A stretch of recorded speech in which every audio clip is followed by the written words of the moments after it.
BNP প্রতিষ্ঠাতা ও শহীদ রাষ্ট্রপতি জিয়াউর রহমানের ৯০তম জন্মবার্ষিকী আজ। ১৯৩৬ সালের এই দিনে বগুড়ার গাবতলী উপজেলার বাগবাড়ি গ্রামে জন্মগ্রহণ করেন বাংলাদেশের এই সাবেক রাষ্ট্রপতি।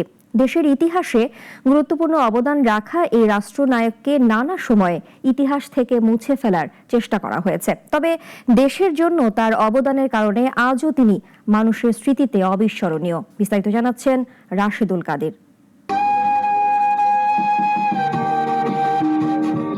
বাংলাদেশের জাতীয় জীবনে জিয়াউর রহমানের আবির্ভাব ঘটে হঠাৎ করেই ১৯৭১ সালে। তার আগে বগুড়ার বাগবাড়ি গ্রামের জিয়াকে খুব কম মানুষই চিনতেন।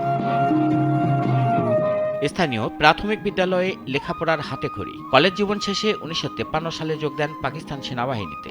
পরবর্তীতে ১৯৬০ সালে বিবাহ বন্ধনে আবদ্ধ হন খালেদা খানমের সঙ্গে। সময়ের পরিক্রমায় যিনি বিএনপির চেয়ারপারসন ও ৩ বারের সাবেক প্রধানমন্ত্রী হিসাবে দেশের রাজনীতিতে গুরুত্বপূর্ণ ভূমিকা রাখেন।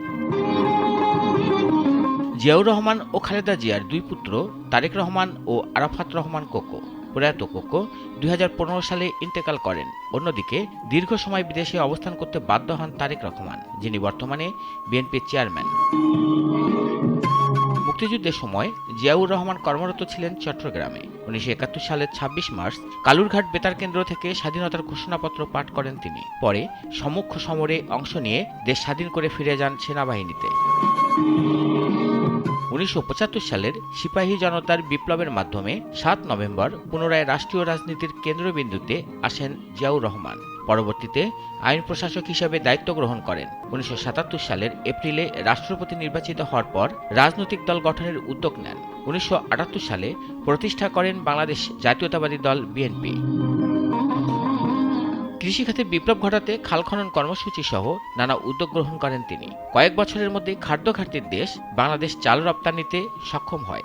শিল্প কারখানার বেসরকারীকরণ, পোশাক শিল্প এবং শ্রম রপ্তানির মাধ্যমে অর্থনীতিতে নতুন গতি সঞ্চার হয়। পররাষ্ট্রনীতিতেও অনেক গুরুত্বপূর্ণ পরিবর্তন আনেন তিনি। আঞ্চলিক সহযোগিতার ধারণা থেকে দক্ষিণ এশীয় দেশগুলোর সমন্বয়ে গড়ে তোলেন সার্ক দক্ষিণ এশীয় আঞ্চলিক সহযোগিতা সংস্থা। সততা ও দেশপ্রেমে সাধারণ মানুষের হৃদয়ে স্থান করে নিলেও দেশি বিদেশি ষড়যন্ত্রের শিকার হয়ে প্রাণ দিতে হয় তাকে। ১৯৮১ সালের ৩০ মে চট্টগ্রাম সার্কিট হাউজে একদল বিপদগামী সেনা সদস্যের হাতে নিহত হন জিয়াউর রহমান। তার মৃত্যুর পরও তাকে ঘিরে নানা বিতর্ক ও ষড়যন্ত্র চলছে বলে দাবি বিএনপির। দলটির অভিযোগ, আওয়ামী লীগ সরকার তাকে ইতিহাস থেকে মুছে ফেলার চেষ্টা করেছে। সাবেক এই রাষ্ট্রপতির জন্মদিন উপলক্ষে বিএনপির পক্ষ থেকে ২ দিনব্যাপী নানা কর্মসূচি পালন করা হচ্ছে। রাশেদুল কাদের, নাগরিক, ঢাকা।